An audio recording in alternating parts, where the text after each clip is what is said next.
Hi, everybody. Welcome to the Apocrypha Apocalypse. I'm Gary Machuda, and we are continuing with our extremely long series on the cessation of prophecy. And that's because what I want to do is to bring as much evidence as I can to the fore so you can see exactly how well-founded this theory truly is. And we're also pivoting off the first episode where I showed that the whole idea of cessation of prophecy is very, very ambiguous. And there's lots of different ways you could conceive of a cessation and still fit within the umbrella term of the theory. So it could garner a lot of evidence. But when you look at the different portions of evidence, you notice that they're affirming different concepts and different ideas that aren't really compatible with each other. So in the last episode, we looked at patristic or early church evidence, and we saw how the early church fathers zeroed in on Daniel 9, and they saw that there was a cessation in the sense that there was a transference of prophecy that occurred, not 400 years before Jesus with 400 years of silence, and then finally the New Testament, but rather prophecy ceased in Judaism at the time of the Messiah. And then Christians were given the gift of prophecy. So it was transferred to Christianity. In this episode, we're going to look at Jewish evidence, specifically Jewish evidence from the first and second Christian centuries, and see what they have to tell us about this idea that all prophets, prophecy, and inspired scripture ceased at the time of Malachi. Do they support it? Well, we'll soon find out as we begin the Apocrypha Apocalypse.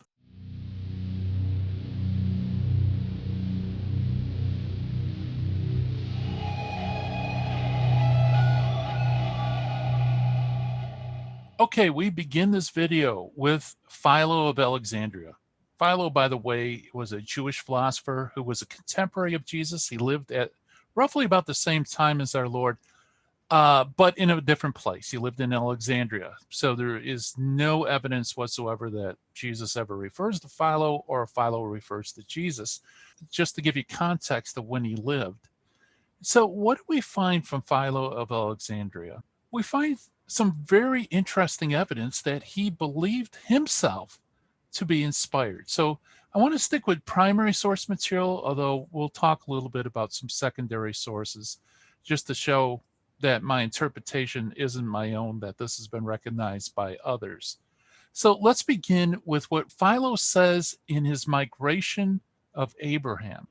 I am not ashamed to relate what has happened to me myself, which I know from having experienced it 10,000 times. Sometimes, when I have desired to come to my usual employment of writing on doctrines of philosophy, though I have known accurately what it was proper to set down, I have found my mind barren and unproductive, and have been completely unsuccessful in my object, being indignant at my mind for the uncertainty and vanity of its then existent opinions, and filled with amazement at the power of the living God, by whom the womb of the soul is at times opened and at times closed up. And sometimes, when I have come to my work empty, I have suddenly become full, ideas being in an invisible manner showered upon me and implanted in me from on high, so that through the influence of divine inspiration, I have become greatly excited and have known neither the place in which I was, nor those who were present, nor myself, nor what I was saying, nor what I was writing. For then I have been conscious of a richness of interpretation, an enjoyment of light, a most penetrating sight, a most manifest energy in all that was to be done, having such an effect on my mind as the clearest ocular demonstration would have on the eyes. That then which is shown is the thing so worthy of being beheld, so worthy of being contemplated, so worthy of being beloved, the perfect good, the nature of which is to change and to sweeten bitterness of the soul, the most beautiful additional seasoning, full of all kinds of sweetness, by the addition of which even those things which are not nutritious become solitary food. For it is said that, quote, the Lord showed him, Moses, a tree, and he cast it into the water, unquote. That is to say, into the mind dissolved and relaxed and full of bitterness, that it might become sweetened and serviceable, unquote. It's difficult not to read these paragraphs in Philo and also other places as well without getting the impression that Philo of Alexandria not only believed that inspiration and prophecy was possible, but that he himself was being inspired to write things. Of course, this wouldn't make sense, being a contemporary of Jesus, if prophecy had ceased hundreds of years earlier. As John Levison notes, quote, Philo's account of his own inspiration in Migration 34-35 bears a strong family resemblance to the descriptions of prophetic inspiration that he offers elsewhere in his writings. And he continues, the implication of these correspondences, of course, is that Philo considered himself the rightful heir of the prophets. He offers no indication of inconsistency between prophetic and personal experience of inspiration, nor does he give the slightest hint that there may be anything inferior in his own experience. And then finally, Levison concludes, quote, Philo's experiences as he crafts their retelling bears all the marks of prophecy. His experiences, as he carefully recounts them, contains no indication of inferiority in comparison with the experiences of the Hebrew prophets. Then finally he says, instead of distancing himself from the prophets, then, by distinguishing his experience from theirs, Philo does just the opposite. He paints his experience with the same hues as the inspiration of the prophets, unquote. So Philo of Alexandria, a contemporary of Jesus, apparently believes that inspiration, now remember, he's not a Christian, but he believes that inspiration is possible in his day. In fact, he himself is experiencing it. Which brings us to another Jewish source. This is at the very beginning of the second Christian century, and is one that we've spoken about before, Flavius Josephus, the Jewish historian, who was writing around 100 AD. In a previous video, we looked at Josephus's 22 books, and I definitely refer you especially to video 2 and 3 on that matter. But for this video, I'd like to focus more on not so much what the 22 books represented, but whether or not Flavius Josephus believed that prophets and prophecy ceased at the time of Artaxerxes, which roughly corresponding to Esther. Now, in many ways, I believe Josephus is the foundation for the cessation of prophecy theory in the first place. He is probably the most explicit in terms of what could be interpreted as such a declaration of a cessation. And as I pointed out in the 22 books in Josephus series, was that this is also horribly misunderstood and pulled out of context in this regard. But let's continue. We will look at what he says in Against Appian, Book 1, Section 41, which says, quote, from Artaxerxes up to our own time, every event has been recorded, but this is not judged worthy of the same trust, since the exact line of succession of prophets did not continue, unquote. And this, of course, is often interpreted as Josephus saying that up to Artaxerxes, you have prophets and prophecy, inspired writings, prophet-written history, but then after Artaxerxes, everything ceases. But as we pointed out in those videos, Josephus is not distinguishing between prophet-written history and history that's not written by prophets. Rather, he's distinguishing between those books that were written under an exact succession of prophets, that is, a continuous historical narrative in which all history is unfolded, and those that did not enjoy an exact succession. In other words, they're sporadic and discontinuous.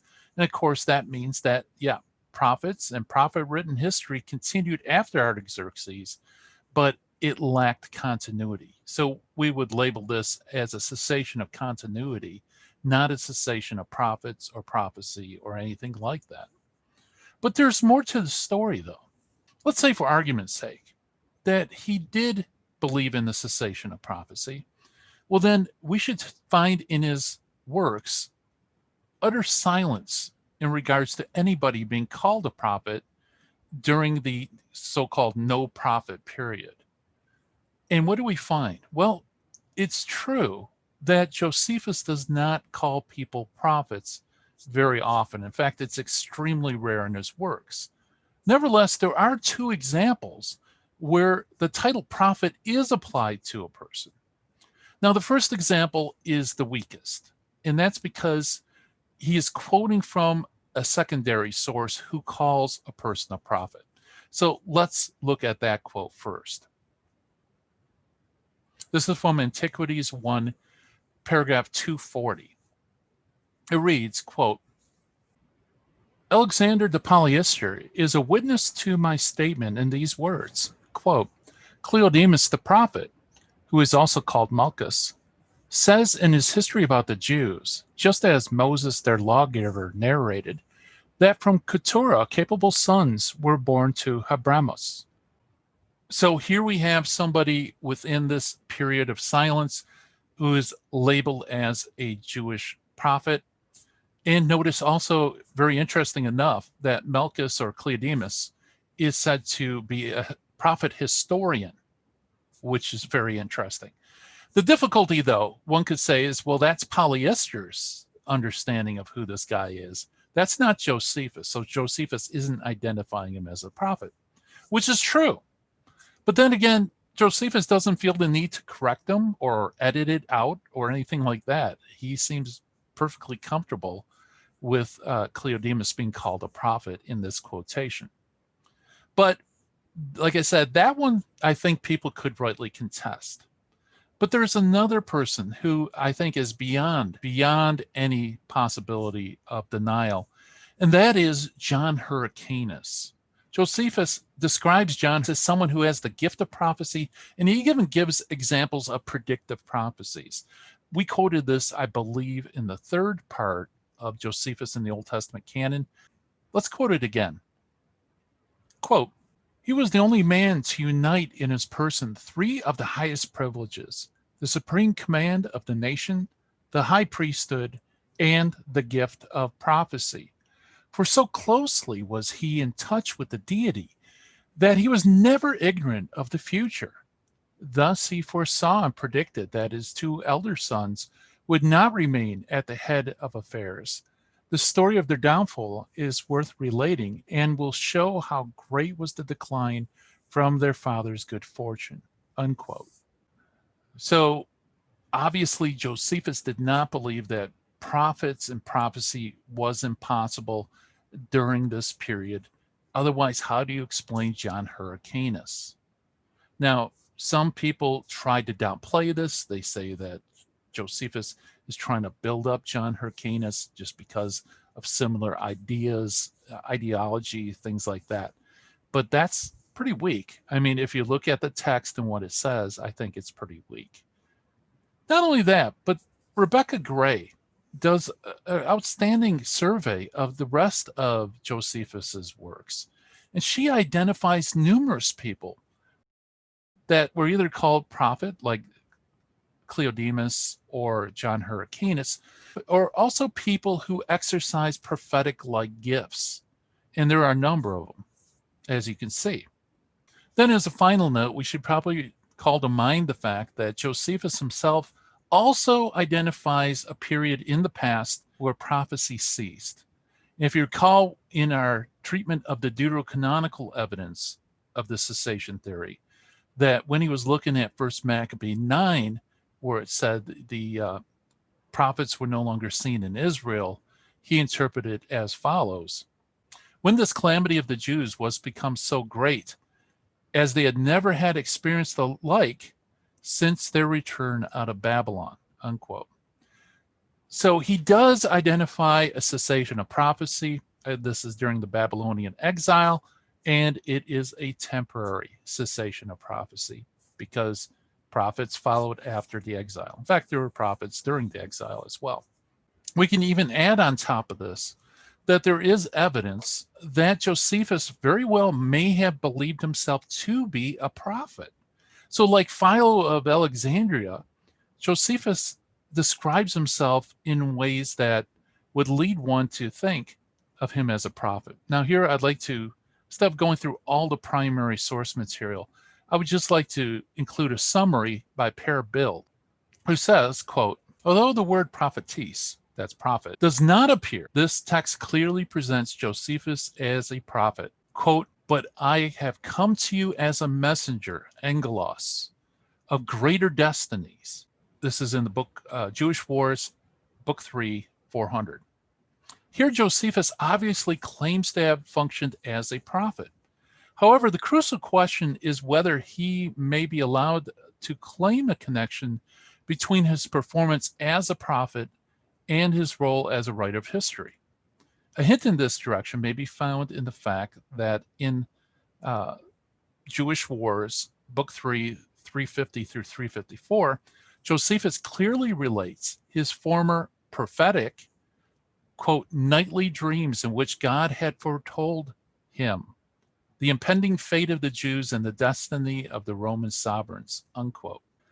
With his status as Jewish priest, quote, he was an interpreter of dreams and skilled in divining the meaning of ambiguous utterances of the deity. A priest himself and of priestly descent, he was not ignorant of the prophecies in the sacred books, unquote. In other words, there is good evidence to suggest that Josephus himself believed that through his priestly line and also through his ability to write history, that he himself was a prophet in the line of the Jewish prophetic histories. And as we saw in video 3, Josephus begins his historical work where the Jewish writings ends by summarizing the Maccabees. And of course, as you know, in Antiquities of the Jews, Josephus uses extensively First Maccabees. So rather than Josephus confirming the cessation of prophecy, we have him first confirming that a temporary cessation of prophets or prophecy occurred during the Babylonian exile. And second, that a cessation of continuity occurred after Artaxerxes. But this cessation of continuity does not mean that prophets and prophecy ceased. Rather, it just became rare and sporadic. But nevertheless, it still existed.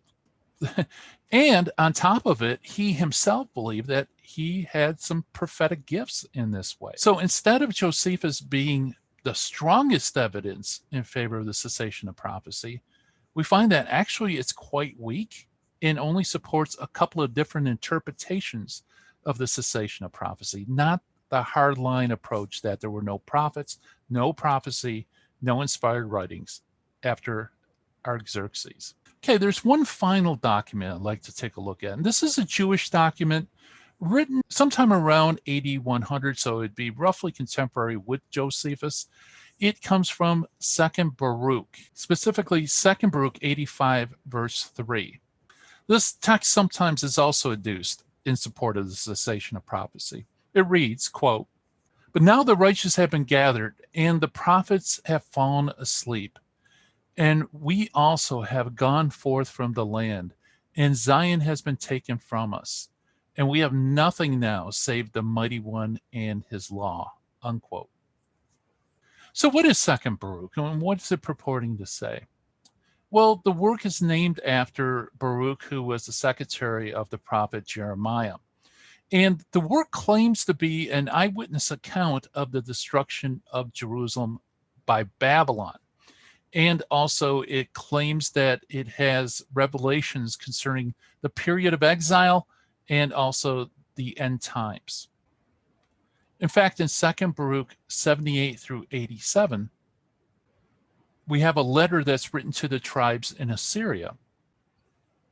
And it speaks of, quote, your brethren also have they bound and led away to Babylon and have caused them to dwell there, unquote.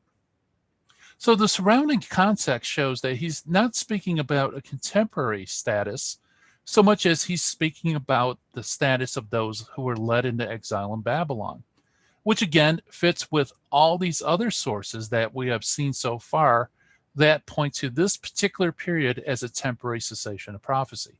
Such sources as Psalm 74:9, Lamentations 2:9, Daniel 3:38, according to the Theodotion, 1 Maccabees 9:27, and even Josephus's Antiquity 13:15. Although its primary purpose may be the Babylonian exile and the cessation of prophets then, it may even apply to this period now in the first century after the destruction of Jerusalem in 70 AD. However, this is long after the supposed 400 years of silence that took place before Christ.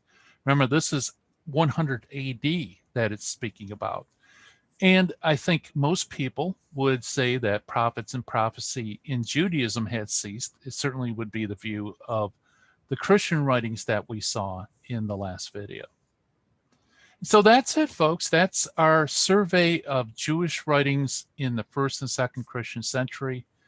When we come back, we're going to look at rabbinic writing about the cessation of prophecy.